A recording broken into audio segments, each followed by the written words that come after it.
tout cas, grand merci pour votre invitation. Merci à toutes et à tous qui êtes présents ici ce soir. Je pense que d'aucuns savent quel a été mon itinéraire jusque-là. Je vais remettre quand même quelques points de référence de façon à ce qu'on puisse comprendre que j'ai tenté, autant que je l'ai pu, la cohérence. Cette cohérence qui est très difficile à appliquer dans un monde aussi compliqué, complexe. Et on peut dire que la planète tout entière devrait se poser la question de savoir s'il y a une continuité de notre espèce, laquelle espèce quand on prend le ratio de 24 heures, on dit que nous sommes présents sur cette planète depuis à peu près 1 minute et demie à 2 minutes. Voilà. Et aujourd'hui, de plus en plus, je ne sais pas si certains parmi vous ont lu un ouvrage très intéressant qui relatait un peu l'impact de l'humain sur la planète, c'est La planète au pillage de Osborne. Est-ce qu'il y en a qui ont lu La planète au pillage de Osborne?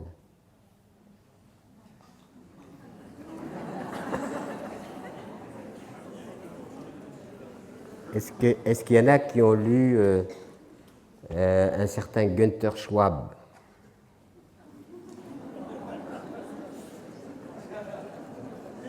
Et Commoner,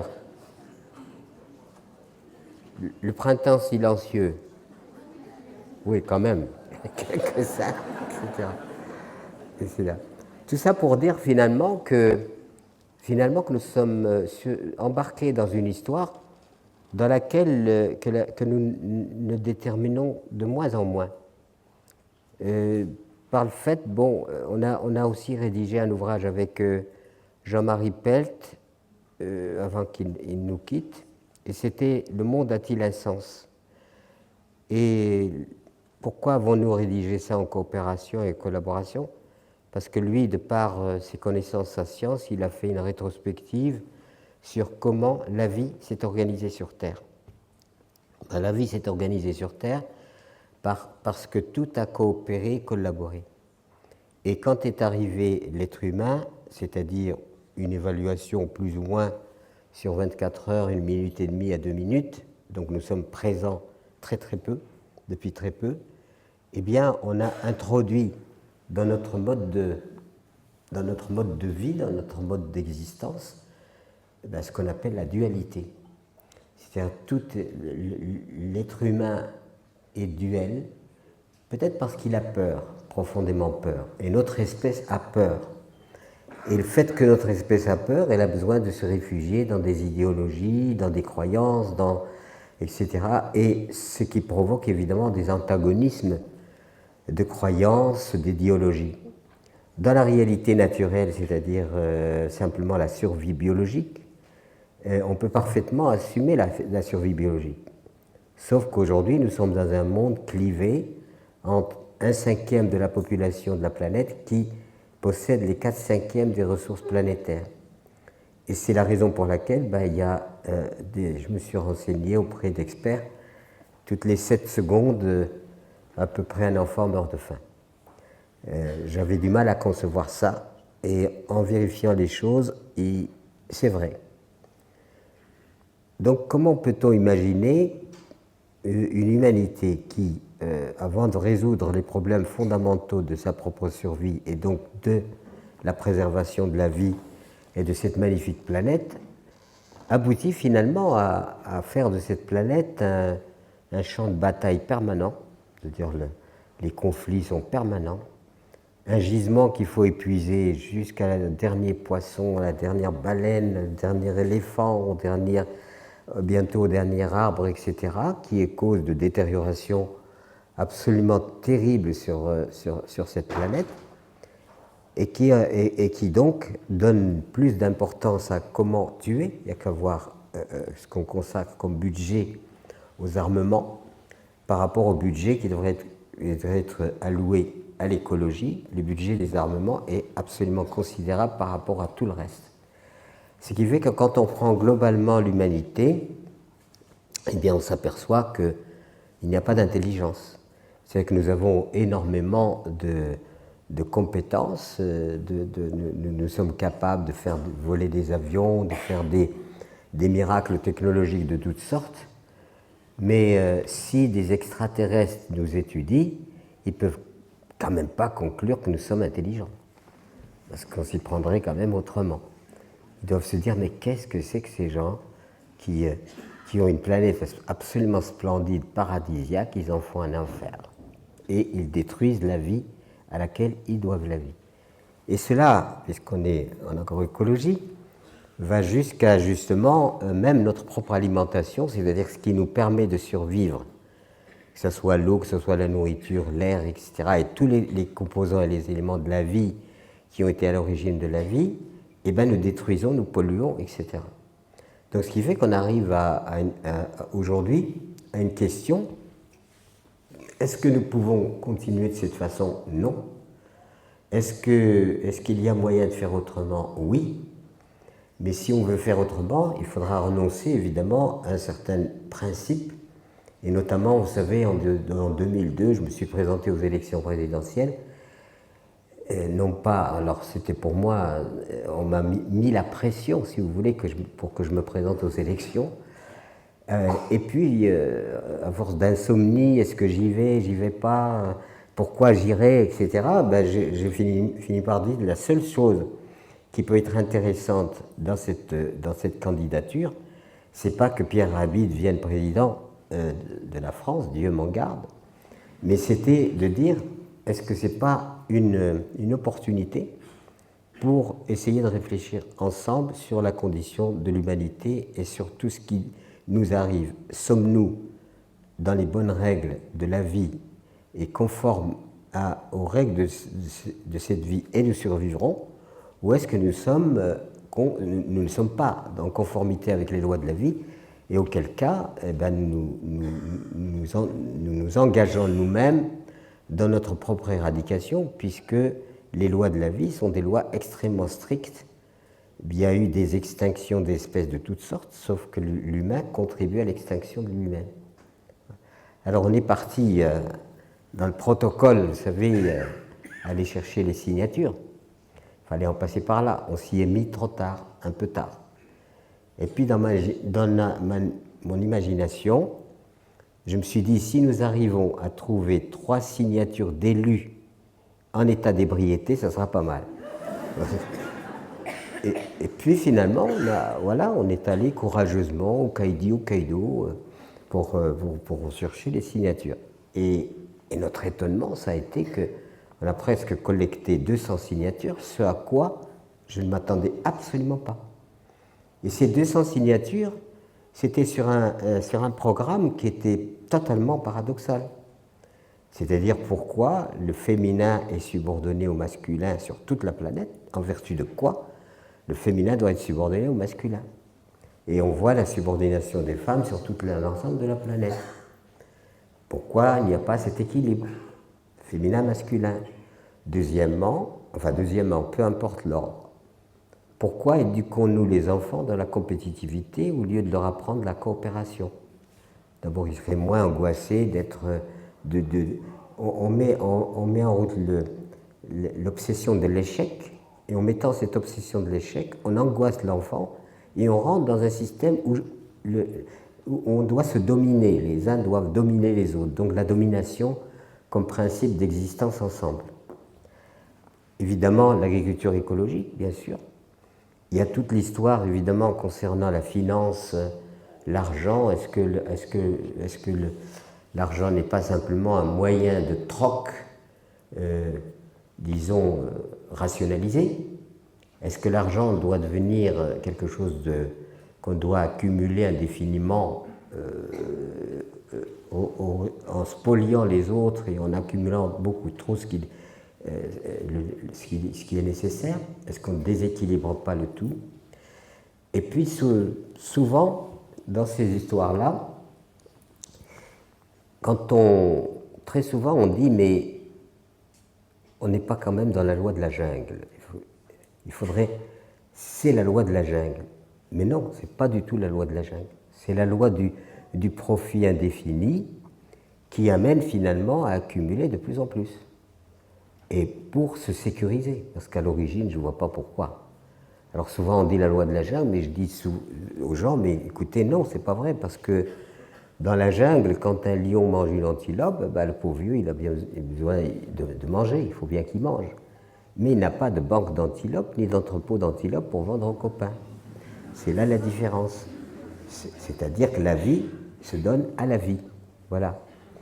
Et du coup, pourquoi sommes-nous, nous, espèces humaines, dans le mythe de la croissance indéfinie, par l'accumulation de quelques-uns au détriment des autres?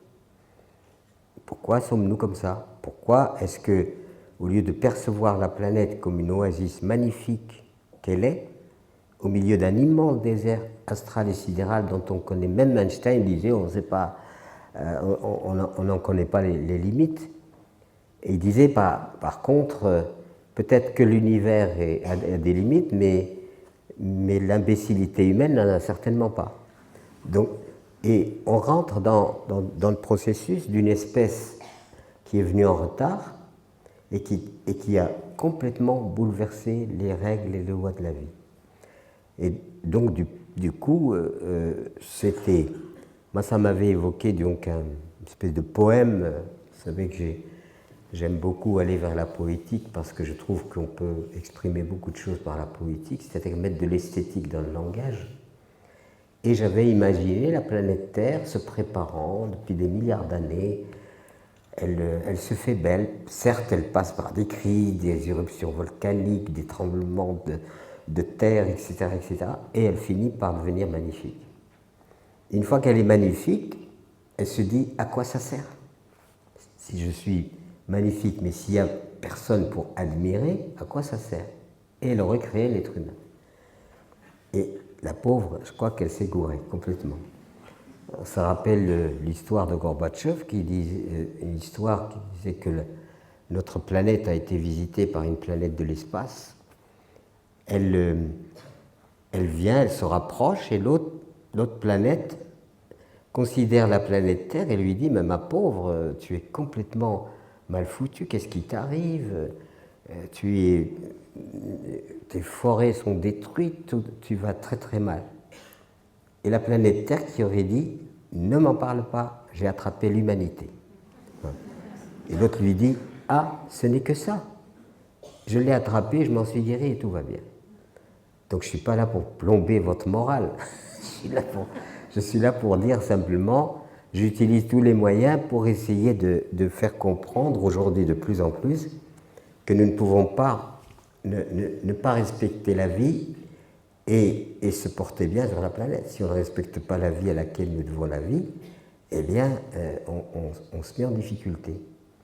Alors ça m'amène petit à petit et graduellement à la façon, à l'agroécologie, la façon dont on produit notre nourriture et toutes ces choses, et bien finalement, ce qui a été à l'origine de l'agriculture, comme vous le savez, c'est ce qu'on appelle la révolution néolithique. C'est-à-dire qu'au moment, il y avait des groupes humains, des petites communautés humaines un peu dispersées sur la planète, et toutes ces communautés, ben, elles vivaient plutôt de chasse, de pêche, de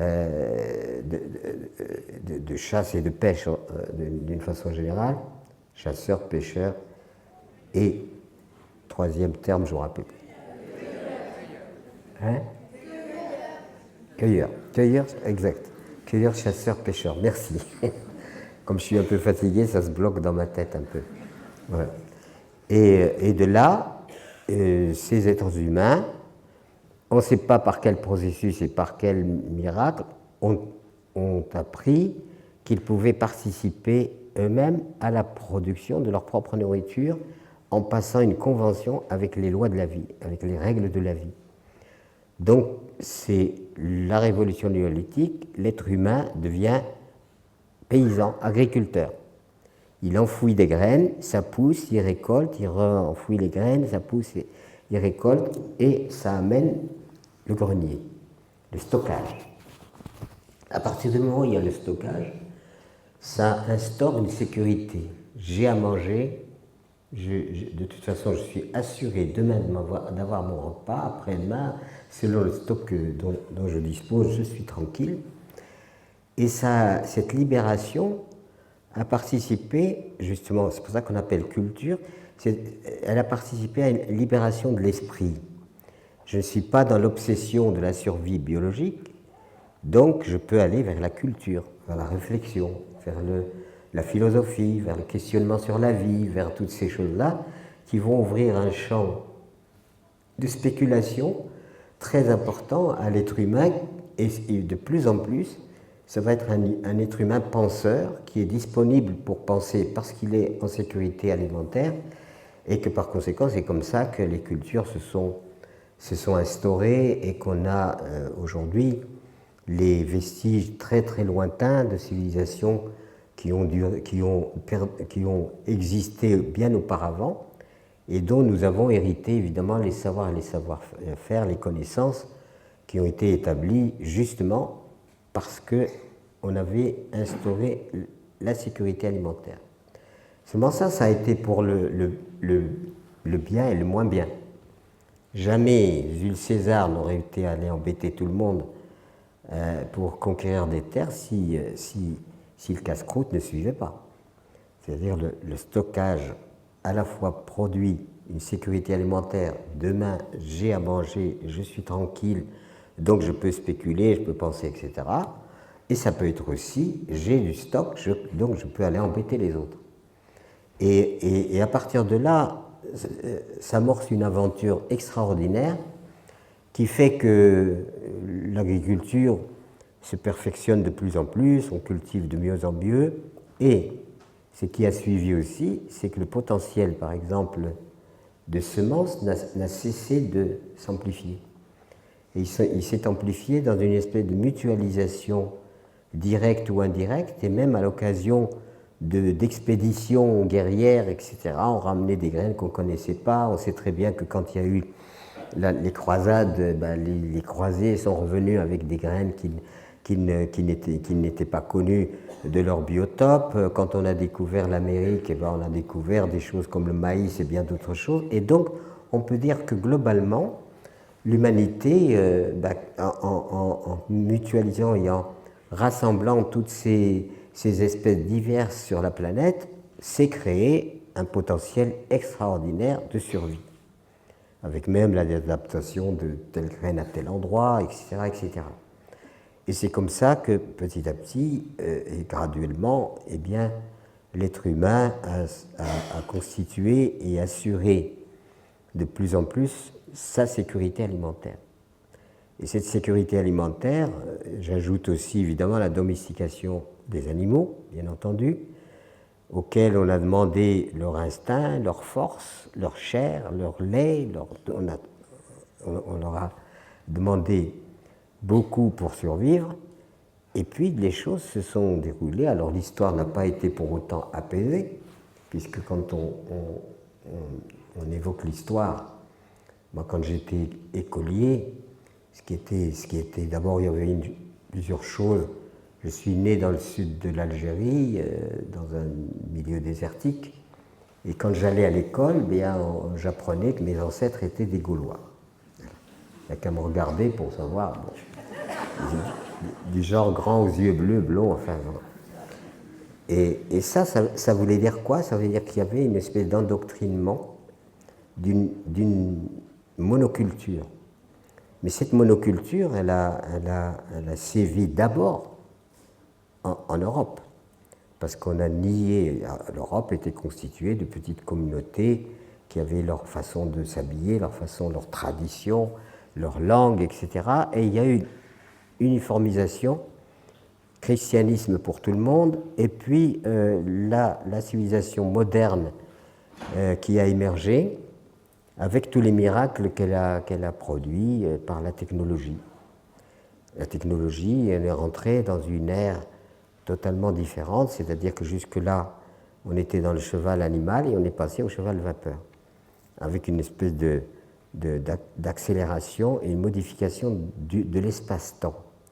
Et cette modification de l'espace-temps est loin d'être anodine parce que c'est elle qui a finalement en même temps qu'on s'éloignait de plus en plus de la nature dans ce qu'elle représente, dans ses cadences, dans ses lois, etc., la civilisation dite, je ne sais pas si on peut appeler ça pétrolitique, je ne sais pas, peut-être.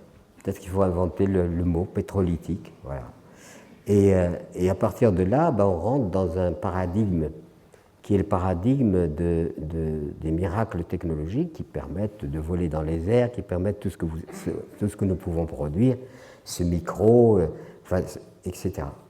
Et on rentre dans une modification disons, du temps-espace, et ça s'accompagne d'une urbanisation de plus en plus grande urbanisation de plus en plus grande, et l'abandon graduel de la terre, parce qu'on avait besoin de concentrer des...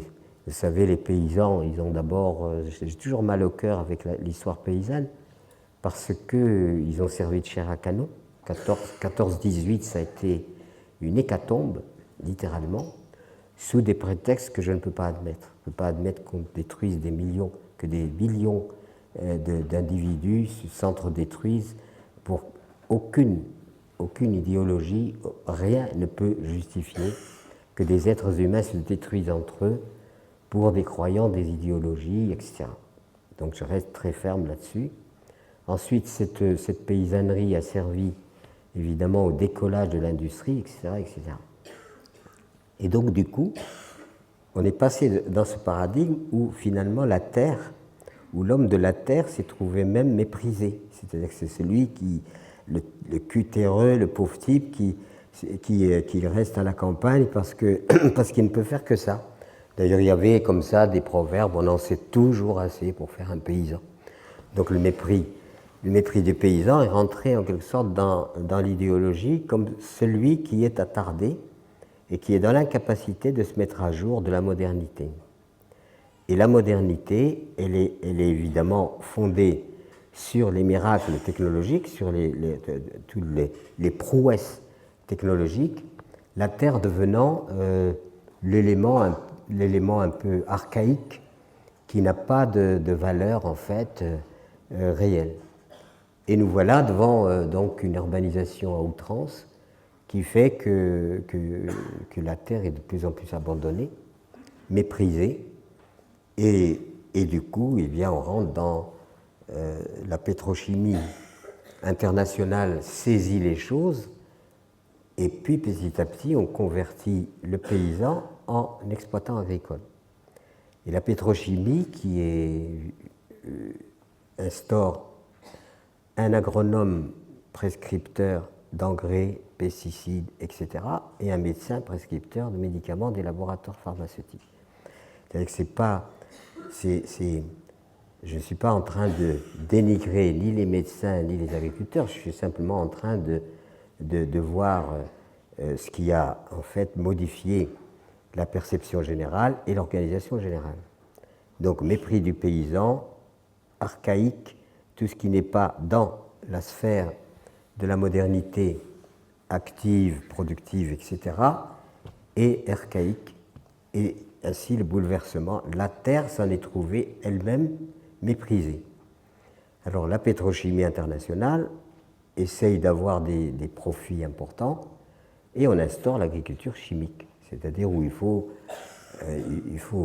utiliser de la chimie pour faire pousser. Alors on fait pousser avec de la chimie et puis on produit, certes, parce que c'est dopant. Et puis quand les plantes sont déséquilibrées et malades, ben, on a des pesticides et on fabrique aussi des pesticides. Et ainsi, il y a double bénéfice. Seulement, ce qui se passe avec la chimie, c'est que quand nous mettons des substances chimiques dans la terre, eh bien, on empoisonne la terre parce que, en fait, la réalité de la terre, c'est qu'elle est vivante. Elle est vraiment vivante. Une terre qui n'a pas été...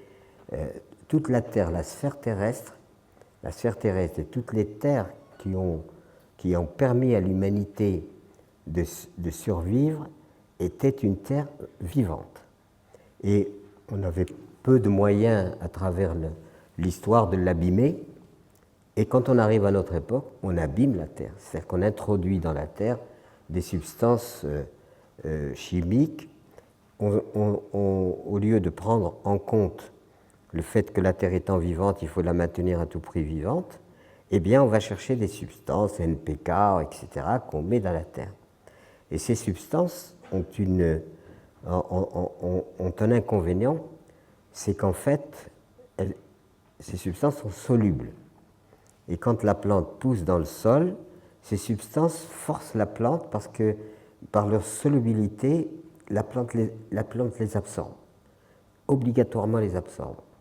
Et quand elle les a absorbées, ça fait un effet de chélation, c'est-à-dire que la plante n'a plus la possibilité d'être dans un univers disons, terrestre, enfin, univers d'une terre vivante. Donc, les substances se réduisent de plus en plus à quelques substances parce que la capacité d'aller chercher des oligo-éléments, des sels minéraux, etc. pour la plante sont complètement inhibées. Donc, nous avons à ce moment-là des plantes carencées. Elles sont carencées parfois parce qu'elles ne sont pas adaptées au milieu et que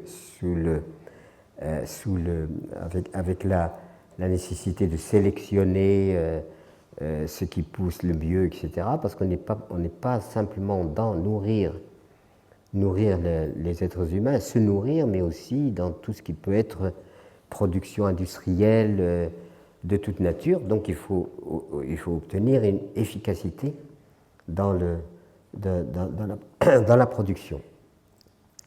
Et à ce moment-là, on s'aperçoit que les plantes sont tellement carencées elles-mêmes qu'elles portent atteinte à notre propre organisme. C'est-à-dire quand on consomme ces plantes-là, qui sont carencées, évidemment, on n'est pas véritablement nourri. À tel point qu'avec les productions, disons, modernes, disons que ces plantes qui sont soi-disant issues de la science, issues des connaissances, etc., eh bien avec cette nourriture, plutôt que de se souhaiter bon appétit, il faut se souhaiter bonne chance. Voilà. Parce qu'en fait, on sait très bien que ça a des dégâts.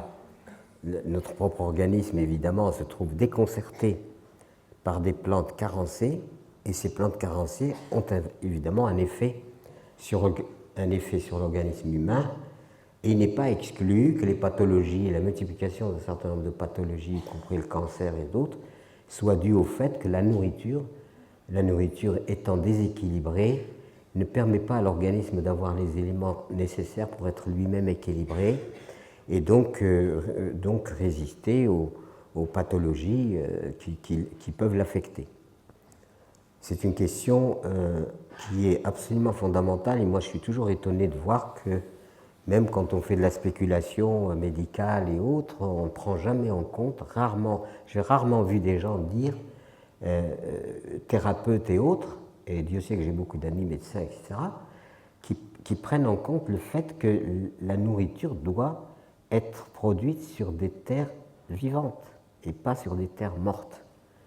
Alors on se rapproche de plus en plus de cette notion d'agroécologie qui permet finalement, petit à petit, il y a eu un mouvement, si vous voulez, qui s'est instauré et qui, en constatant les effets négatifs de la nourriture, de l'agriculture, etc., ont proposé l'agriculture écologique.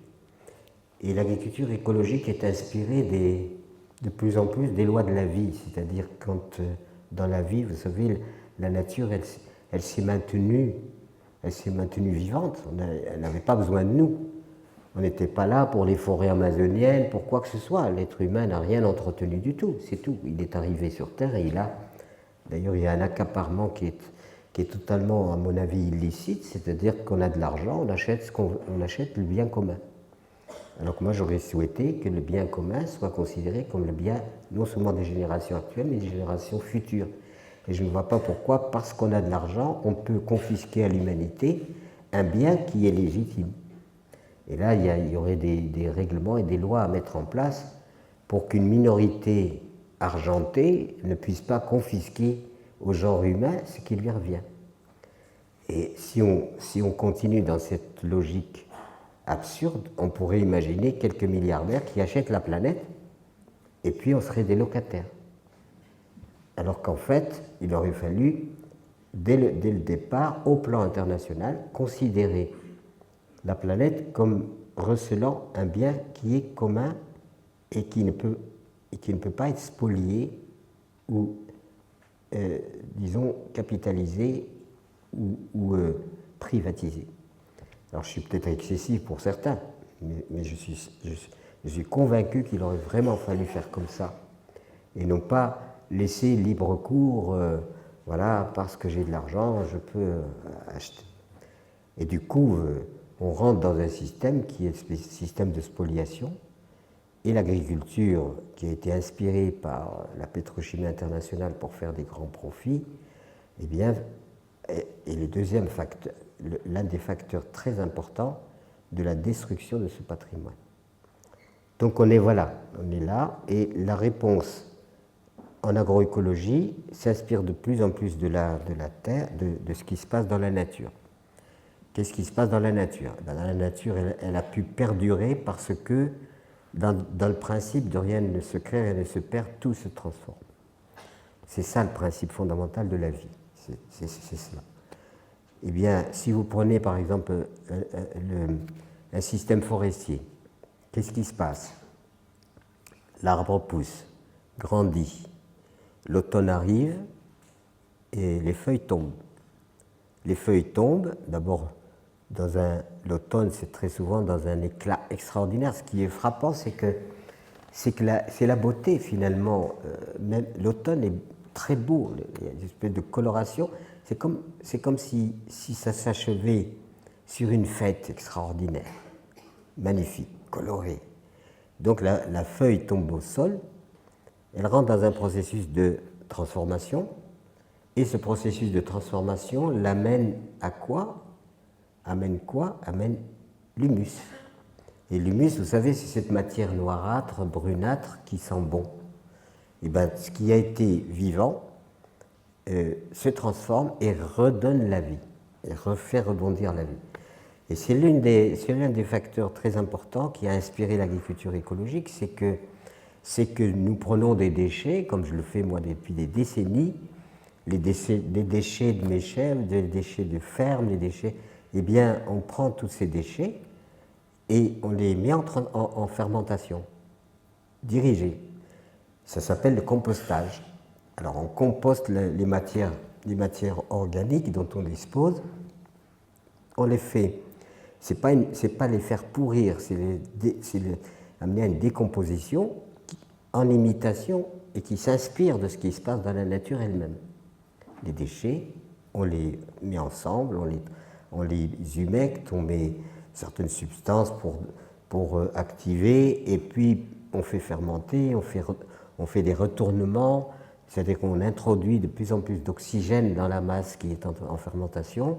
Cette oxygénation participe à maintenir certaines bactéries dites aérobies, qui sont aussi dans le sol. Et qu'est-ce que vous obtenez? Ben, vous obtenez une transformation quasi alchimique vers la matière morte devient une matière transformée, laquelle matière participe au rebond de la vie.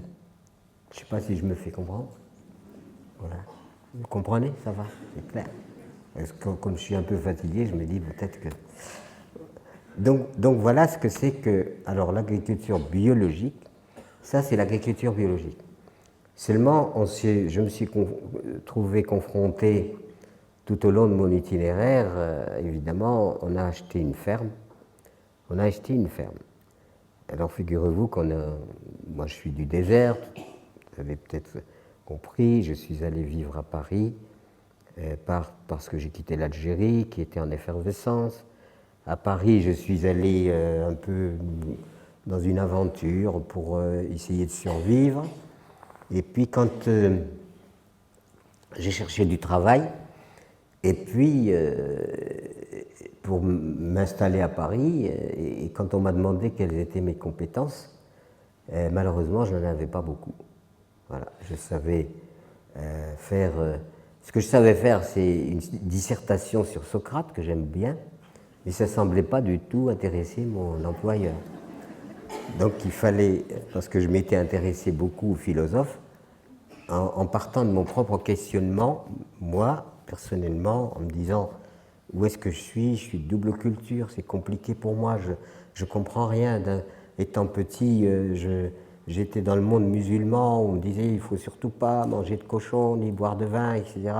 Et de l'autre côté, ma famille d'adoption française, ma mère est bourguignonne, elle était capable de siffler 1 litre de vin elle toute seule, et me disant, et le saucisson, le jambon, les machins, les trucs, etc. Donc si je suis cinglé, c'est pas pour rien.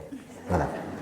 Alors, quand vous êtes là, de référence, finalement, vous dites qui a raison, celui de droite, celui de gauche, quoi, qui a raison? Et ce qui a raison, comme vous ne pouvez pas donner une réponse par vous-même, ben vous consultez les philosophes. Vous dites, ah ben eux, ils doivent savoir. Ils doivent savoir vous remettre un petit peu, voilà, vous réaligner. Et voilà-t-il pas que les philosophes ne s'entendent pas non plus. Il y a des philosophies, il n'y a pas une philosophie, il y a des philosophies. Ce qui a donné le marxisme, etc., avec des effets planétaires de grande amplitude, la scission, si vous voulez, entre l'Est et l'Ouest, qui est due aussi à des philosophies particulières qui se confrontent. Et puis, de guerre lasse, moi je suis allé vers Socrate. Et qu'est-ce que dit Socrate? Tout ce que je sais, c'est que je ne sais rien. Voilà, et j'en suis là, plus en plus. Et que savons-nous? Pas grand-chose. Que savons-nous? Alors chacun invente son truc, parce qu'évidemment, comme nous sommes des êtres, on dit conscients. Enfin, la question se pose. Est-ce que nous sommes conscients vraiment? Et le problème aujourd'hui, c'est est-ce que nous sommes conscients de notre inconscience? C'est pas être conscient, est-ce que nous sommes conscients de notre inconscience? Et donc, on installe un petit peu sa petite philosophie en disant, bon, ben, j'ai été musulman, j'ai été chrétien, ensuite, je ne sais plus trop ce que je suis.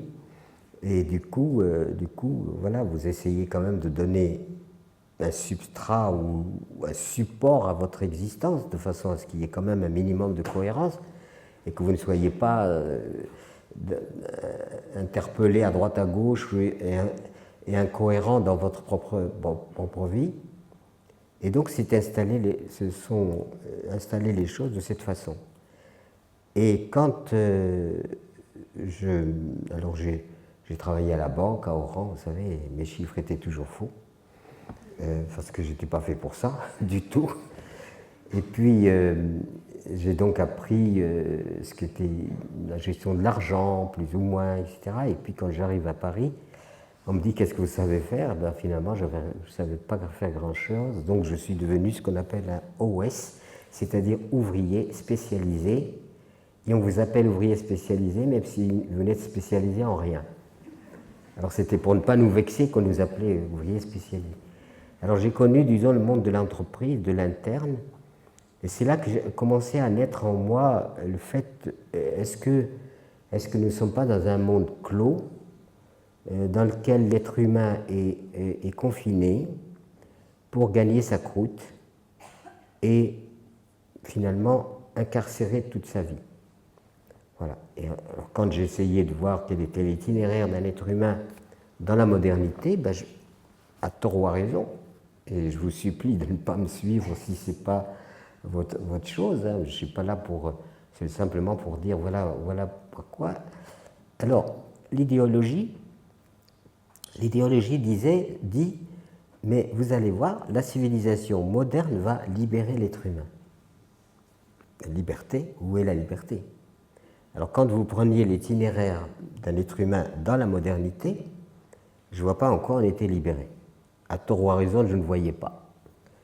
Et quand je réfléchissais sur l'itinéraire d'un être humain, et je me disais, mais de la maternelle à l'université, il est enfermé, on appelle ça le bahut d'ailleurs. Ensuite, tout le monde travaille dans des boîtes, des grandes, des petites boîtes. Même pour s'amuser, on va en boîte. On y va comment? Dans sa caisse. On a la boîte à vieux, en attendant la dernière boîte que je vous laisse deviner. Alors je ne voyais pas trop en quoi nous étions libérés par la civilisation moderne. Par contre, elle usait et elle abusait de la durée de chacun pour donner le meilleur de lui-même et d'aboutir finalement au produit national brut et puis finalement une accumulation et une féodalité, étrange féodalité, dans laquelle les êtres humains sont invités à agir, à travailler, etc. Et quand on s'aperçoit de comment le résultat est réparti, on s'aperçoit qu'il n'est pas réparti équitablement et que le système construit une minorité d'hyper nantis, hyper riches, et puis quand vous dégringolez les échelons, vous arrivez à des êtres humains qui n'ont même pas accès à un bol de riz et qui voient leurs enfants mourir de faim. Donc cette logique-là me paraissait quand même cruelle et à remettre en question. Et c'est pour ça que, bon, en revenant, on décide de revenir à la Terre. Pourquoi? Parce que c'était renoué avec les lois fondamentales de la vie.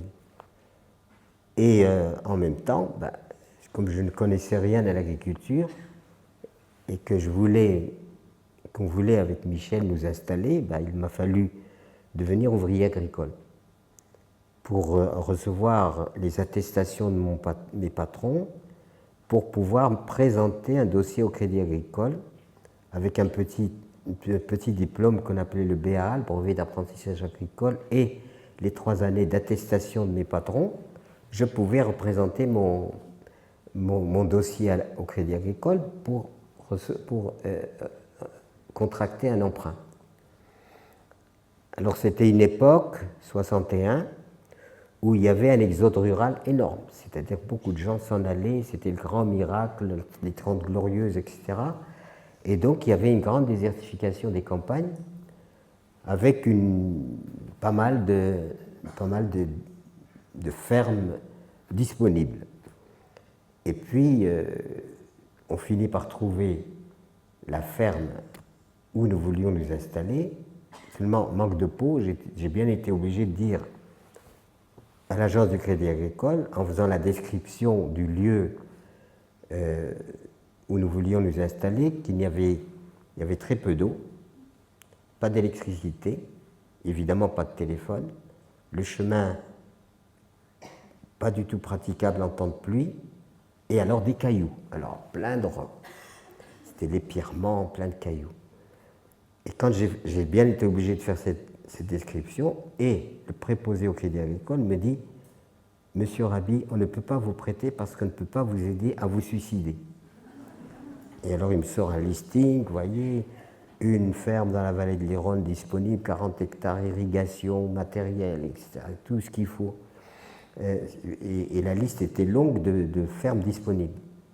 Pourquoi diable vous installez-vous dans ce lieu? Je ne pouvais pas lui dire la vérité. Il ne comprenait rien. Et puis un sénateur qui est intervenu en disant il ne vous demande pas grand-chose, même s'il se casse la figure, ça ne fera pas faire déposer le bilan au Crédit Agricole. Ce n'est pas ça qui va vous ruiner. Bon, ils veulent être là, laissez-leur leur chance. Voilà. Alors, l'histoire, la vérité des choses, c'est que quand nous avons trouvé ce lieu, il était tellement beau qu'on a dit, c'est ici que nous voulons nous enraciner parce que c'est beau. Voilà. Et la beauté, c'est quelque chose d'important. Voilà ce qui était derrière, si vous voulez, cette intention. Et parce que renoncer à la beauté, malheureusement, un monde pratico-pratique, aujourd'hui, est angoissant parce que, de mon point de vue, on n'a pas intégré la beauté dans la vie. Alors, il y a de l'art, il y a des peintres, il y a des musiciens, etc. Mais je pense que ma conviction, c'est que l'art doit être intégré dans la vie, et pas simplement des spécialistes qu'on va écouter ou dont on achète les disques, etc. J'ai rien contre tout ça, mais c'était de dire est-ce que dans cette protestation de type social, humaine, spirituelle, est-ce que la beauté ne doit pas être intégrée? Parce qu'on voit quand même un monde assez triste. Et c'était ça, l'objet. Et alors, ayant appris beaucoup en étant ouvrier agricole, j'étais donc bien placé pour voir comment on détériorait le milieu vivant, et en particulier la terre. Quand j'étais ouvrier, il fallait mettre des engrais. Quand il y avait des maladies, il fallait mettre des masques et projeter des substances sur les arbres, des substances toxiques. Et tout ça, labourer les sols avec des machines très très puissantes qui étripaient la terre. J'avais l'impression qu'elle était étripée, qu'elle n'était pas respectée. Et toutes ces choses-là m'ont amené, plus un ami médecin qui nous avait fait connaître le pays et qui, chaque fois que je le rencontrais, souvent il parlait de paysans qui s'étaient intoxiqués, qui s'étaient empoisonnés. Certains ont été hospitalisés, ils vont peut-être s'en sortir, d'autres sont carrément morts, etc. Et moi j'ai connu deux ou trois personnes qui étaient mortes simplement par les pesticides, mauvais usage du pesticide, ou bien carrément se sont donné la mort par les pesticides, mais aussi accidentellement morts. Donc on s'est trouvé dans ce monde-là cauchemardesque, en disant mais pourquoi est-ce que la nécessité de survivre, qui est une nécessité légitime de se nourrir, etc., disons, nécessite des techniques qui sont des techniques négatives, destructives. Voilà pourquoi, en cherchant, je découvre un ouvrage, La fécondité de la terre de Pfeiffer, qui raconte la biodynamie, qu'on peut parfaitement cultiver la terre sans poison. Bien au contraire, il faut faire des composts, dans la biodynamie, on intègre non seulement les énergies terrestres, les énergies cosmiques, tout ça est réuni parce que ces énergies, elles existent réellement. Et voilà une agriculture dynamisante qui en même temps intègre non seulement des substances nobles en équilibre, mais intègre aussi des énergies cosmiques, parce que ces énergies existent réellement, mais que quand on plante, quand la terre est morte, la plante ne peut pas se connecter à ces énergies parce que la double polarité ne se fait pas. Il ne se fait que la polarité terrestre, substance, mais il ne fait pas la polarité cosmique qui est énergie. Donc c'est pour ça qu'on a la biodynamie.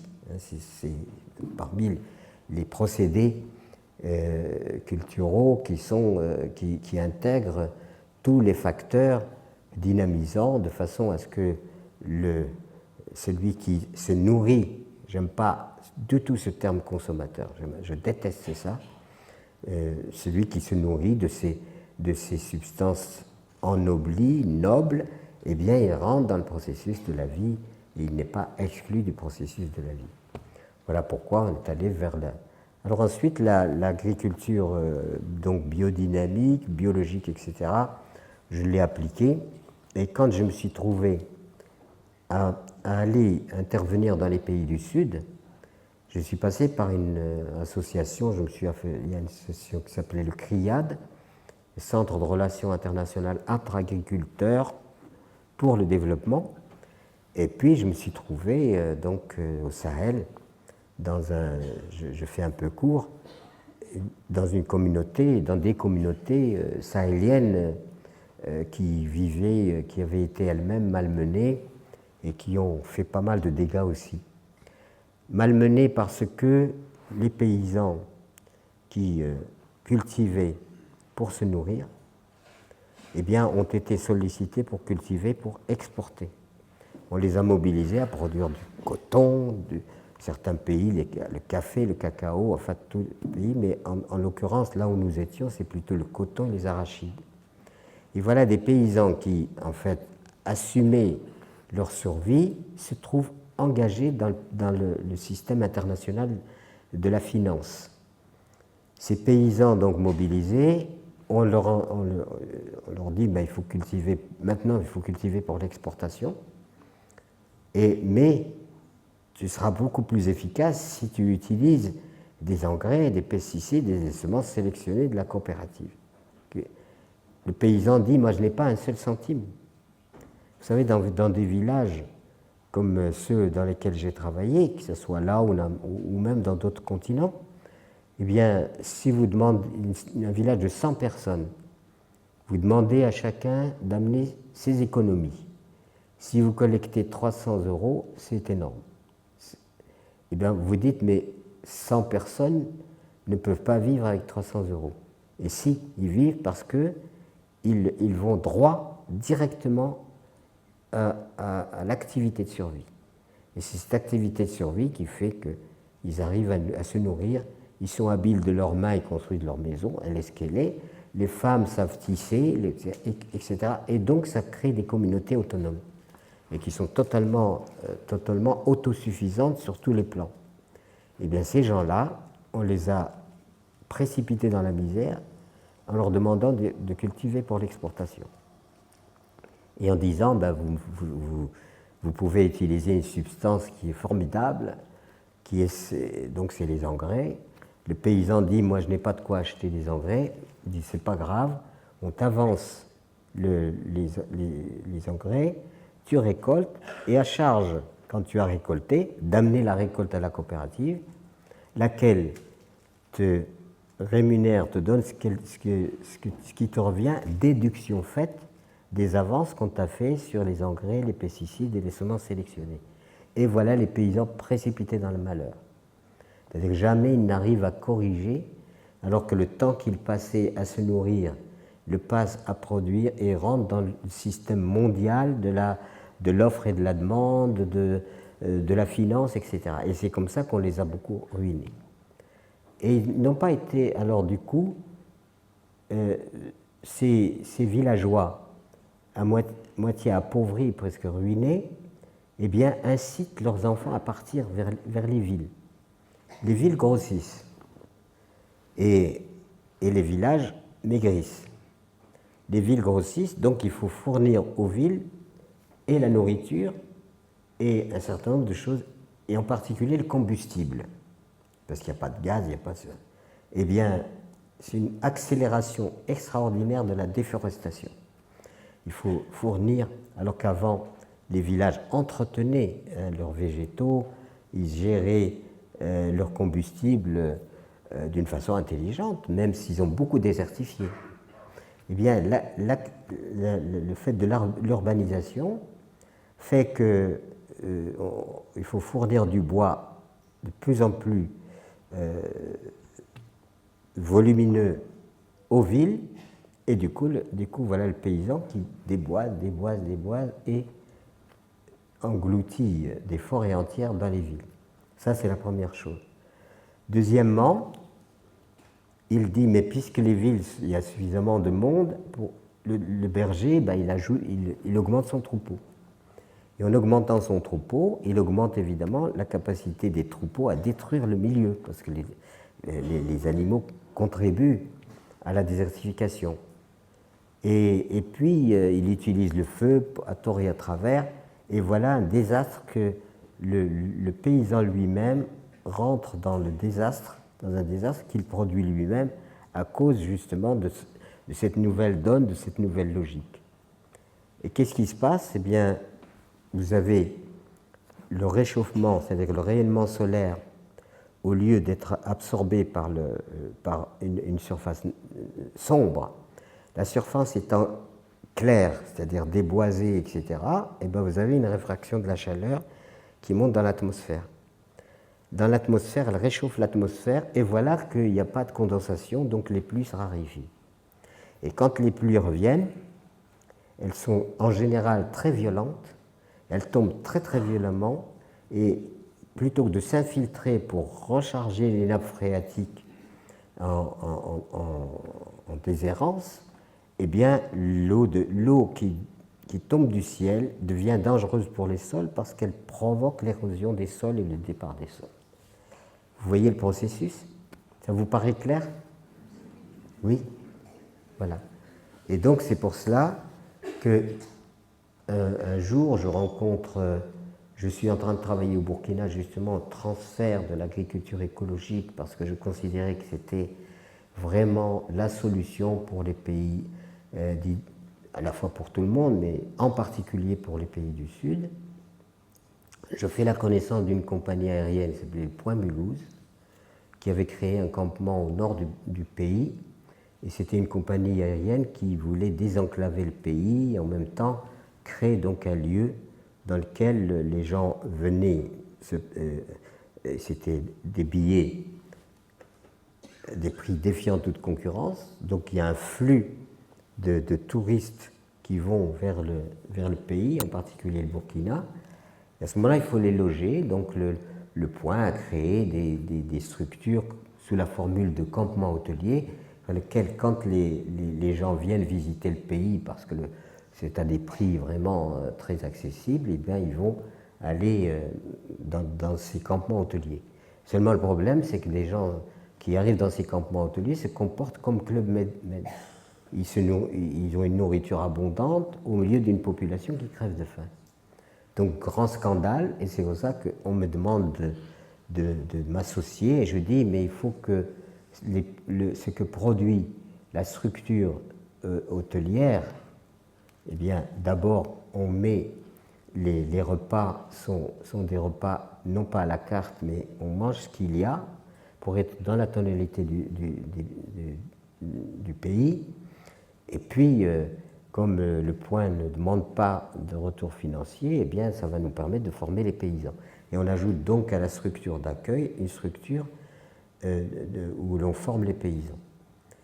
Et on a formé des paysans qui étaient représentés en quelque sorte. Chaque village envoyait un représentant du village qui venait se former à Gorom et qui retournait chez lui pour enseigner aux autres ce qu'il a appris et donc faire évoluer l'agriculture écologique. Et c'est ainsi qu'on a développé considérablement l'agriculture écologique dans le pays. Et à un moment, il y a le président Thomas Sankara, donc de l'époque, qui me demande, qui me convoque et qui me dit, Monsieur Rabi, compte tenu des résultats obtenus, de la satisfaction des paysans, du fait qu'ils n'ont plus rien à dépenser, qu'ils constatent que leur terre s'améliore, qu'ils constatent que leur production augmente sans être obligé d'engrais, prenez en charge l'ensemble. Et du coup, j'ai essayé de prendre l'ensemble, mais malheureusement, Sankara a été assassiné. Alors si ça vous intéresse vraiment, j'ai écrit un ouvrage sur cette aventure, puisqu'on est dans le thème de l'agriculture écologique, c'est ce qu'on m'a demandé. J'ai écrit donc un ouvrage que j'ai intitulé L'offrande au crépuscule, dédié aux femmes, parce que j'ai vu la capacité des femmes à porter la société, c'est elles qui portent vraiment. Et puis ce livre, il a été présenté au ministère de l'Agriculture en 92, je crois, et qui a reçu le premier prix. Donc ce que je vous dis, c'est du sérieux, quoi. Je veux dire, je ne suis pas en train de vous raconter une fable, c'est vraiment du sérieux, c'est extrêmement concret, et c'est pour ça que je pense que l'agroécologie est la solution au nord comme au sud, parce qu'en pratiquant de cette façon, non seulement on préserve le milieu, on régénère les sols, on augmente la capacité des sols à retenir l'eau, on a une nourriture de qualité, il n'y a pas besoin d'une mécanisation trop lourde, et donc ça n'a que des avantages, et c'est ce qui est propice, ces méthodes-là sont propices justement à développer, à éradiquer la faim dans le monde par des procédés accessibles au plus grand nombre, et donc à des communautés comme pauvres, comme celle auxquelles j'ai eu affaire. Est-ce que je ne vous assomme pas trop, ça va? Alors je suis un peu fatigué, donc peut-être que je répète, peut-être que bon, je ne sais pas. En tout cas, ce témoignage, je tenais absolument, non pas faire une conférence, si vous voulez, comme ça, mais témoigner très concrètement. Et aujourd'hui, on a créé des structures, vous connaissez peut-être Terre et Humanisme, vous connaissez le Hameau des Buis réalisé par ma fille, vous connaissez les Lamanins, vous connaissez peut-être le mouvement Colibri. Vous connaissez le mouvement Colibri?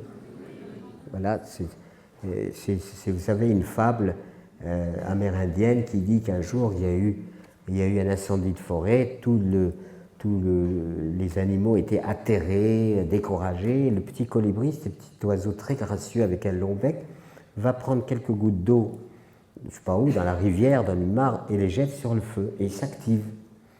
Et le tatou qui l'observe depuis un moment lui dit, colibri, tu ne penses quand même pas que c'est avec ces quelques gouttes d'eau que tu vas éteindre le feu. L'autre lui dit, je le sais, mais je fais ma part. Et moi, ça a fait tilt dans ma tête. Je me suis dit, si chacun de nous faisait sa part, eh bien, on changerait les choses. Seulement, si on reste à se lamenter sur ce qui ne va pas sans agir, si on n'agit pas, ça ne changera pas. Le centre agroécologique donc, forme maintenant des populations aussi bien au nord qu'au sud, et on forme aussi des experts qui vont aller travailler dans les pays tiers. Le hameau des Buis s'inspire du principe oasis que j'avais proposé, c'est-à-dire qu'en disant il va y avoir une désertification sociale, et demain, ça ne sera certainement pas au chacun pour soi, parce que le salariat va devenir un problème, et donc il faudra bien que les gens se rassemblent pour reconstituer des communautés solidaires. Et quand on reconstitue une communauté solidaire, on constitue un lieu de mutualisation des savoirs, des savoir-faire dans une société en désertification. Et du coup, cette mutualisation des savoirs, parce qu'il y a chacun de nous peut connaître des choses, savoir des choses, mais elles ne sont pas utilisées, elles sont comme neutralisées par l'organisation du monde. Et que l'avenir, ça sera certainement à des reconstitutions de communautés sous forme oasis. Nous nous intéressons aussi à un problème qui est gravissime, dont je vous ai parlé peut-être tout à l'heure, qui est la disparition des semences. Donc là, on a pris le problème à bras le corps. Non seulement on a écrit des documents sous forme de carnet d'alerte pour alerter l'opinion sur la disparition des semences, qui est vraiment quelque chose de grave, et il est criminel de faire disparaître les semences maîtrisables pour mettre des chimères, des OGM, etc. Et si on ne fait rien, ça ira jusqu'au bout. Les 3/4 des semences transmissibles ont déjà disparu, et si ça continue comme ça, le problème va être grave. Vous le savez ou vous ne le savez pas, en Inde, il y a eu énormément de suicides de paysans parce qu'ils avaient utilisé des OGM. Alors on ensemence, ça pousse, on reprend des graines et on ressème, ça pousse, mais il n'y a pas de graines. Et un paysan, il n'a pas d'indemnité, de machin, et de rien du tout. Donc beaucoup de paysans désespérés ont carrément bu, certains ont bu des pesticides et se sont détruits à cause des OGM. C'est ce que rapporte Vandana Shiva, que vous connaissez. Et donc, voilà. Donc, toutes ces problématiques, nous essayons de les prendre les unes après les autres. L'éducation des enfants, ma fille a créé donc le hameau des Buis, avec une école, un collège, et où on applique plutôt les pédagogies Montessori pour aller vers un enfant qui s'épanouit non pas dans la compétition, mais qui s'épanouit en partant de la valorisation de ce qu'il est et de ses propres compétences. Et puis ça réunit, c'est l'une des oasis accomplies. Je vous ai parlé des Amanins, etc.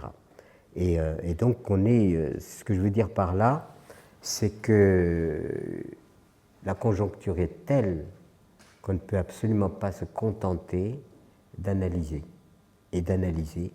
des thèses et des antithèses. Les analyses ont été faites.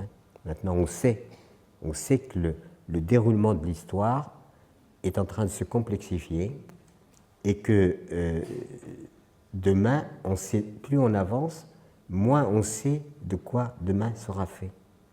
Mais par contre, alors, je me répète peut-être, mais il y a un espoir, c'est qu'aujourd'hui, il y a énormément d'initiatives dispersées comme ça. Et nous voudrions que ces initiatives soient rassemblées pour constituer les fondements d'un nouveau paradigme, c'est-à-dire la créativité de la société civile, qui est devenu un vaste laboratoire où s'expérimentent toutes sortes d'innovations Et ça serait intéressant que ces innovations puissent être considérées comme un mouvement politique non politicien. Et puis voilà, donc on continue. Seulement, il y a quand même une limite. Il y a quand même une limite et un paramètre qui doit être pris en compte d'une façon très rationnelle et très judicieuse, c'est-à-dire que la société ne peut pas se transformer si l'être humain lui-même ne se transforme pas. Je peux manger bio, recycler mon eau, me chauffer à l'énergie solaire et exploiter mon prochain. Pas incompatible. On peut aller vers une dictature bio. Tout est possible. Et croire que simplement parce que, enfin en tout cas c'est mon credo, croire simplement que parce qu'on aura instauré des alternatives, la société va se transformer, non, j'y crois pas. Je peux aller manifester, rentrer chez moi et pourrir la vie de ceux qui m'entourent. Il y a des drames humains maintenant, fondamentalement humains. Pourquoi? Parce que nous avons cru de plus en plus que l'évolution de l'histoire se fait uniquement par la matière ou par les contingences matérielles. Alors qu'en fait, le problème, il est profondément humain. Et c'est pour ça que nos structures, nous avons mis humanisme. Et en espérant que l'humanisme va éradiquer l'humanitaire. Parce que l'humanitaire, c'est un peu le secourisme social. Quand on a ruiné les gens, eh ben on leur amène du riz pour dire « regardez comme nous sommes généreux ». Donc il y a une mutation profonde de l'espèce humaine elle-même dans ses représentations mentales, dans la relation, regardez la relation déplorable que l'humanité a aujourd'hui. L'être humain détruit de plus en plus l'être humain. Voilà. Et on perfectionne l'art de tuer beaucoup plus que l'art de vivre. Et du coup, est-ce que nous ne sommes pas dans une impasse à laquelle il faut réfléchir, mais en termes de mutation humaine et pas simplement en termes d'alternative, même l'agroécologie. C'est ma question. Et pour finir, je pense que c'est le temps de conclure et d'avoir évidemment vos questions. Eh bien, je cite souvent une anecdote qui m'a beaucoup frappé. Enfin, d'abord, bon, il y a l'histoire de ce pêcheur qui est là en train de faire sécher ses filets. Et puis un monsieur sérieux passe, regarde le pêcheur et il dit « Monsieur, la barque là-bas, elle est à vous ?» Et il dit « Oui, elle est à moi. » Il dit « Mais elle est petite, elle est vraiment petite. » Il dit « Oui, oui, mais bon, ça va. Mais vous pourriez en avoir une plus grande. Et après, eh ben, vous pêcherez plus de poissons, vous allez gagner plus d'argent. Et après, ben, vous aurez tellement gagné d'argent que vous allez vous acheter un petit bateau. Et après, vous allez embaucher des gens, vous allez avoir un plus grand bateau. Et après ben, vous vous reposerez. Ben, c'est ce que je suis en train de faire. Donc, si j'ai écrit Vers la sobriété heureuse, c'était pour dire finalement, quand on regarde nos sociétés, il y a 40% de déchets, des choses qui ne servent pas la vie, qui encombrent nos vies, et on a l'impression que acheter va peut-être apaiser. Et en même temps, on transforme un être humain, non pas dans la satisfaction, mais un être humain insatiable. C'est-à-dire l'insatiabilité comme moteur d'une consommation toujours insatiable, il y a toujours quelque chose de nouveau, etc. Et ben, je regarde la télé, moi vous savez, j'ai la télé, je regarde des choses uniquement pour me distraire. De temps en temps, il y a peut-être des reportages ou des choses intéressantes, mais la plupart du temps, moi je me mets devant la télé pour vraiment me vider la tête. Alors, ce qui fait que je regarde des films tellement stupides que même mes enfants se demandent pourquoi je regarde des films aussi stupides. Et simplement, je veux sortir de cet air du sérieux. Ben voilà, quand il y a un film qui relâche, je suis très bien. Seulement, pendant que je regarde mon film, on dit mais tu n'as pas assez, tu n'as pas acheté ci, tu n'as pas acheté ça. Et en plus, bon, sur des stimuli plus ou moins érotiques, sur des machins, etc. Et j'ai l'impression qu'on me prend pour un imbécile, comme si je n'étais pas capable de dire, qu'on me dise, tel objet, il a telle qualité, il vaut tant. Ça suffit. Eh bien non, c'est la manipulation. Et puis j'avais envie d'écrire aux chaînes pour dire, heureusement que vous mettez la publicité, ça me permet d'aller faire pipi. Voilà. Autre anecdote qui n'est pas sans signification, je prends le train, je l'ai peut-être raconté déjà, je prends le train Paris-Montélimar. Eh bien, le wagon archi-comble, eh bien, personne ne se parlait. Vous savez pourquoi on ne se parlait pas? Parce qu'ils avaient tous des instruments de communication. Alors, c'était là... et je rentre là dans ce train, je me dis, mais avant on se parlait entre voisins ici. Et en plus, je me trouve, donc silence total, personne ne se parle. Et puis je me trouve assis entre deux mastodontes qui faisaient chacun 2 fois Pierre Rabhi. Chacun. Alors comme je ne pouvais parler à personne, ça ruminait dans ma tête et je me dis quand même, il faudrait que militer pour que le billet soit au poids et non pas à la personne. Parce que là, c'est totalement injuste. Voilà. Et pour finir sur quelque chose qui me tient beaucoup à cœur, une petite anecdote que je raconte, parce que nous sommes installés en Ardèche au début des années 60. Hein. Nous ne sommes pas les 68 ans, nous sommes déjà installés avant. Et puis un jour, on se chauffait au bois parce qu'on n'avait pas d'autres moyens, et puis on avait un peu de forêt, donc on se chauffait au bois. Et puis, comme c'était beaucoup de travail, je rencontre quelqu'un qui deviendra un ami, qui se plaignait d'être tout seul pour couper son bois. Je dis, moi aussi, j'ai du problème pour couper le bois, parce qu'à l'époque, il n'y avait pas de tronçonneuse et tout ça. Je dis, mais pourquoi est-ce que je n'irais pas t'aider à couper ton bois, et tu viens aussi m'aider à couper le mien? Bon, immédiatement, l'accord est fait. Je vais l'aider à couper son bois et il vient m'aider à couper le mien. Puis on travaille toute la journée, sans tronçonneuse, sans tout ça. Et puis le jour s'achève. Et vous savez, c'est merveilleux. On a travaillé toute la journée, casse-croûte, simplicité, espèce de douceur des choses. Et la journée s'achève. On est en train de vouloir rentrer chez nous. Et puis, un coucher de soleil absolument splendide, sur toutes les couleurs de l'arc-en-ciel, sur lequel se découpait un arbre effeuillé. Et cet arbre faisait comme une dentelle sur ce panorama magnifique, comme une dentelle. Et je suis en train d'admirer cette dentelle, cette paix, ce silence, ces couleurs, etc. Et en particulier assez focalisé sur l'arbre. Mon ami était en train de ranger les outils. Il s'approche de moi et je ne veux surtout pas rompre le silence, je le prends par la main et je lui dis « Regarde ». Il me dit « Il y a au moins 10 stères ».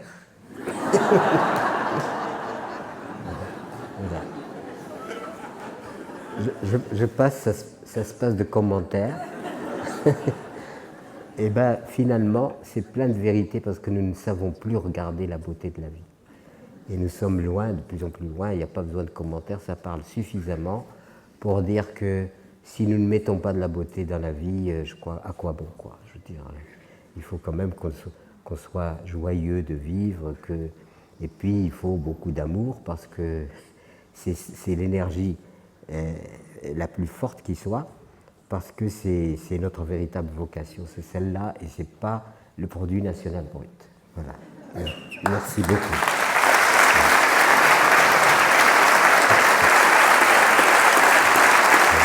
Merci beaucoup.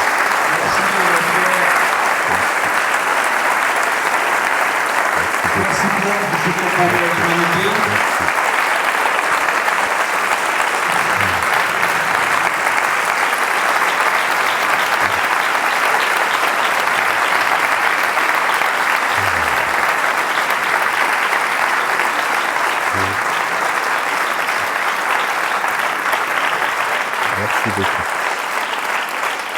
le temps passant vite.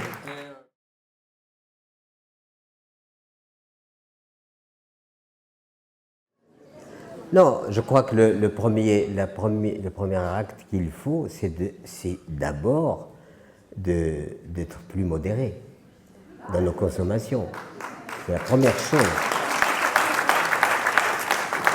Parce que sinon, on est dans un processus où on ne met aucune limite à rien, et à ce moment-là, il faut toujours répondre à quelque chose qui est en extension permanente. C'est pour ça que je parle de sobriété heureuse, parce qu'il faut que nous révisions les choses de façon à voir où se trouve l'essentiel par rapport au superflu. Il paraît qu'il y a, je ne suis pas spécialiste, mais quand on s'informe sur la production globale d'une nation comme la France, et puis l'Europe, on pourrait amener ça, l'Amérique, etc., il apparaît-il 30 à 40% de la production des nations qui sont inutiles. C'est-à-dire que c'est du superflu, qui n'est pas indispensable à la vie. Donc il faut déjà revoir un petit peu comment allons-nous aller dans la performance et la puissance de la modération. La modération, je considère que c'est très puissant parce que ça nous amène finalement à une libération par rapport au toujours plus indéfini.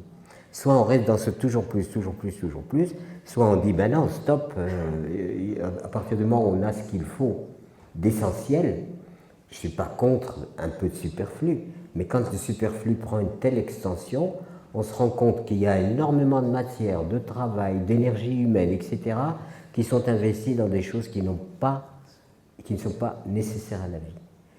Et si on ne fait pas ça, eh ben c'est l'escalade, c'est-à-dire comment toujours trouver des solutions pour nous adapter d'abord à la frénésie, parce que nous sommes dans des sociétés suractivées.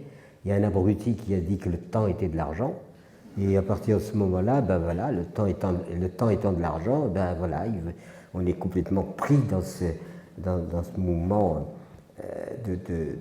du temps de l'argent. Et je pense qu'il faut revenir à quelque chose de sobre. Et la sobriété est très très puissante. Enfin, je ne veux pas dire que nous-mêmes nous soyons nous-mêmes, mais je crois vraiment, vraiment qu'il faut maintenant la performance de la sobriété et non pas la performance du toujours plus. Moi-même, je ne suis pas venu vous voir en char à bœuf.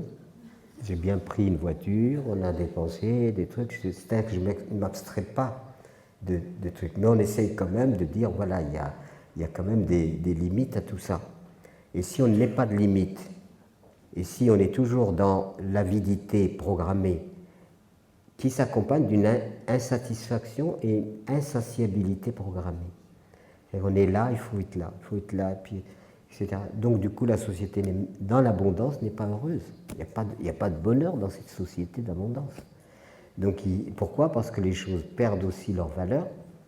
Bientôt, même l'alimentation, elle se banalise.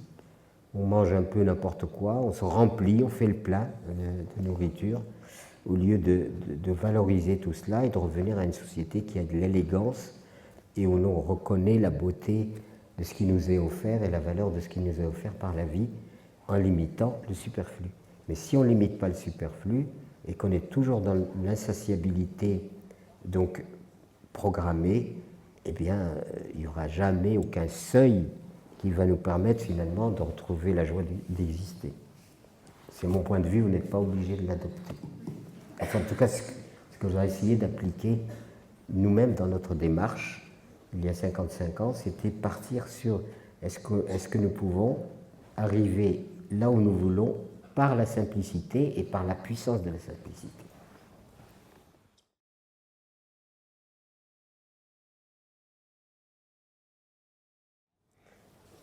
Oui, c'est-à-dire que ça m'est venu sur un constat, c'est que nous allons vers une société désertifiée. Ce que j'entends par désertifiée, c'est que de toute façon, l'évolution de la société va aboutir à ce qu'elle ne puisse pas assumer ce qu'elle a engagé comme paradigme. Ce que je veux dire par là, c'est que nous n'allons pas vers plus de salaire, plus de ceci, plus de cela. Nous allons au contraire vers une réduction et une expulsion humaine, une expulsion de l'humanité du champ de l'économie. Pourquoi, dans le champ de l'économie, peu importe l'être humain, pourvu que le profit, lui, ne soit pas remis en question. Et on a mis le profit au centre et on a organisé la société comme référence, le profit étant comme référence. Alors que si on avait mis l'être humain et la nature au centre, eh bien on ne serait pas amené à dire peu importe l'être humain, on le met dehors s'il faut, peu importe, il souffre, il est exclu, etc. Parce qu'il ne faut surtout pas renoncer à la logique du toujours plus indéfini et donc de l'accaparement et de l'accumulation financière. Donc du coup, ce qui est nécessaire aujourd'hui, c'est de dire, remettons l'humain au centre et agissons autrement. Alors du coup, il y a une forme de désertification, parce que des individus perdent leur emploi, peu importe l'individu. Et encore, on est dans un pays où il y a des dispositifs sociaux qui interviennent pour alléger ou pour modérer les détresses. Seulement, pour modérer les détresses, bon, il y a des indemnités de ceci, des indemnités de cela, pour corriger finalement ce que la société produit comme détresse. Seulement, ce n'est pas la solution. Et donc, on va aboutir à une société qui va se vivre de plus en plus dans une espèce de dénuement et dans une espèce de désert social. Et dans le désert, je suis né moi-même dans une oasis, je me suis dit, il faut créer des oasis dans lesquelles les gens se rassemblent sur les mêmes valeurs et organisent entre eux leur vie commune. Et j'ai eu quand même la joie que ce soit ma fille qui a créé l'une des oasis typiques de cela. Et je pense que l'avenir ne sera pas au chacun pour soi. C'est impossible.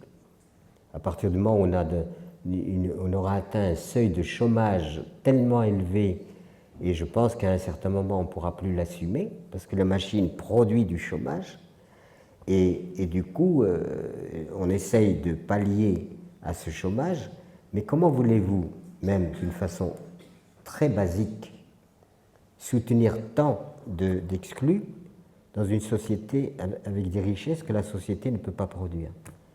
Comment allons-nous faire pour que des choses à vendre en même temps que des gens qui ne peuvent pas acheter? Et donc, on est dans une ambiguïté totale, ce qui amène de plus en plus à dire, mais la logique actuelle de la consommation qui est le nerf la colonne vertébrale du système, la consommation, on pourra pas, en créant du chômage, on ne pourra pas augmenter la consommation. En n'augmentant pas la consommation, donc le système se mord la queue, exclut sans état d'âme, et on arrivera à un grippage total. Et c'est pour ça que j'ai essayé de dire que l'avenir sera au regroupement des gens qui mutualiseront leur savoir, leur savoir-faire dans les échanges non rémunérés, dans des échanges qui ne nécessitent pas d'argent, mais qui est dans le principe de la réciprocité. Voilà, alors c'est ça mon utopie. Je ne sais pas si j'ai répondu à la question.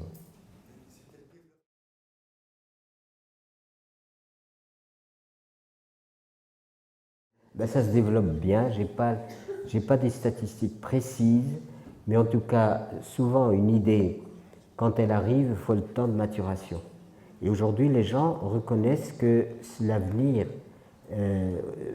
fondé sur le chacun pour soi n'est pas possible. Alors il y a des statistiques que je ne peux pas donner. Moi, j'ai entendu parler même de 150, 100 à préciser. Ce que je peux dire, la seule réponse que je peux dire, c'est que c'est en extension. Et c'est pour ça que quand une oasis est exemplaire, elle induit l'imaginaire des autres et ça se démultiplie. Et justement, dans l'avenir précis, là, maintenant, aujourd'hui, nous sommes en train de mettre au point ce qu'on appelle des villages entièrement autonomes. C'est-à-dire mais basés sur l'écologie. L'écologie, c'est-à-dire réorganiser des villages. Et on est en plein en Mauritanie avec mon ami Maurice Freund, on est en train de créer un village dans lequel tous les paramètres de l'écologie sont intégrés. Et ainsi, je pense, ça sera de nouveau un autre système d'oasis basé sur l'écologie intégrale, y compris l'éducation des enfants, la lutte contre l'érosion, l'agriculture écologique, tout le reboisement, enfin tout ce qui est nécessaire pour faire reconstituer des écosystèmes vivants dans lesquels, et c'est aussi un peu les oasis. Mais je n'ai pas de, je n'ose pas parler de chiffres ou de statistiques, mais tout ce que je sais, à travers ce que j'entends, c'est qu'il y a une multiplication assez importante. D'ailleurs, ça me fait penser qu'il faudra que la prochaine fois, je vienne avec des chiffres, avec des références précises. Tout ce que je peux dire aujourd'hui, c'est un peu vague en disant ça se multiplie. Voilà, c'est la seule réponse que je peux vous donner. Merci Pierre. On va prendre une dernière question avec une réponse rapide. En fait, bonsoir. En fait, d'abord, j'ai une anecdote parce que vous avez dit pas mal d'anecdotes sur votre vécu, Pierre. Donc, moi je vais aller très vite et ensuite j'irai à la question. Et j'ai une citation de Jacques Prévert que j'ai découvert dans la forêt samedi. Donc, samedi matin, j'ai été dans la forêt de Joux et en fait, j'ai vu qu'il y avait des forestiers qui avaient élu un sapin président qui a 250 ans et 50 mètres de haut, je crois. Donc, ça date des années 60. Voilà, c'était la première anecdote.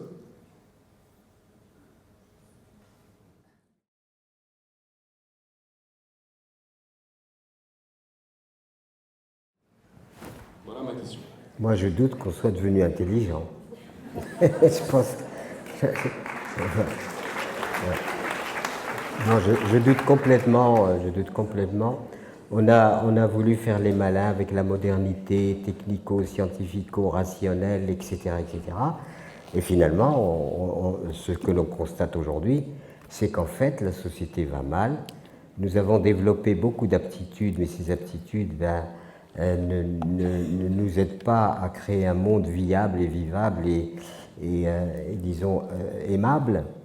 Et aussi, c'était basé sur l'arrogance, disons, de la modernité, de la science, qui a prétendu qu'elle avait des connaissances et que toutes les connaissances antérieures, c'est-à-dire traditionnelles, n'étaient qu'archaïques et étaient de l'obscurantisme. Ça a été extrêmement grave, parce que on disait par exemple pour le paysan, on en sait toujours assez pour faire un paysan.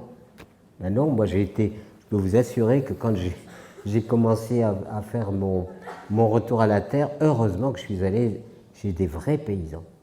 Et ils n'osaient pas parler, parce que eux, ils s'estimaient ignorants. C'est quand même incroyable, ils s'estimaient vraiment ignorants. Et alors je leur soutirais des trucs, et ils me regardaient en disant « Mais oui, mais toi tu es instruit ». Mais non, je lui ai dit « Mais je suis peut-être instruit, mais il y a beaucoup de choses que tu connais que je ne connais pas. Dis-moi ce que c'est. » Eh bien, ça a été une initiation formidable. Je suis allé à Tignes. J'ai vécu un mois avec des paysans. Je travaillais avec eux, je les aidais. Et le soir, on se retrouvait autour de la cheminée. Et on devisait. Bon, j'étais un peu largué parce qu'ils parlaient patois entre eux et que quelquefois je ne comprenais pas. Alors c'était la cheminée. Les gens venaient de partout avec la bûche. Vous savez, chacun venait de sa contribution au bois, il faisait le feu autour de la cheminée et il devisait. Eh bien, c'était incroyable tout ce qu'il savait faire, tout ce qu'il savait faire. Et ça a été entièrement minorisé et même considéré comme de l'ignorance, un savoir et un savoir-faire que nous aurions eu beaucoup d'intelligence de collecter et d'intégrer dans la vie, au lieu de le repousser et de nous retrouver avec une société aseptisée. Voilà. Merci, monsieur Rabi. Merci.